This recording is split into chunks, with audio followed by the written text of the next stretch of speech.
Hello दोस्तों, नमस्ते, प्रणाम। मैं सीमा शर्मा अपने यूट्यूब चैनल पे आप सभी का स्वागत करती हूँ। दोस्तों, आज मैं देवी गीत गाने जा रही हूँ। अगर पसंद आए लाइक सब्सक्राइब शेयर कमेंट जरूर कीजिए।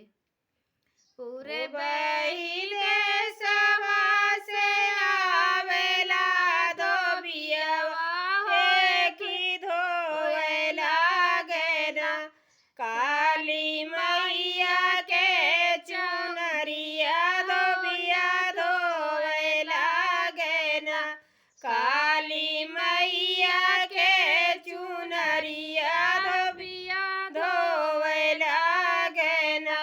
धोई धाई धोबिया बहलाया कसवाए जुरे न लागे ना बिना रईनी बयरिया है जुरे न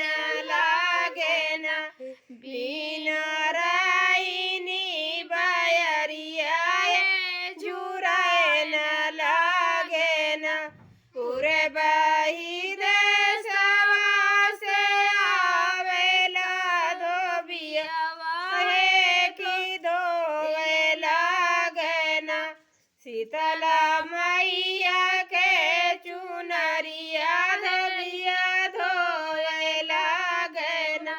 धोई धाई धोबिया बहावेला या कसवा है झुरे न लागे ना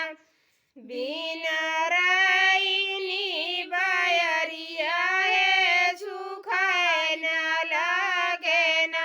पूरबाई देशवा से आवेला धोबियवा है कि धोवे लागे ना दुर्गा मैया के चुनरिया धोबिया धोवे लागे ना दुर्गा मैया के चुनरिया धोबिया धोवे लागे ना धोई धाई धोबिया बहावेला या कसवा है झुरे न लागे ना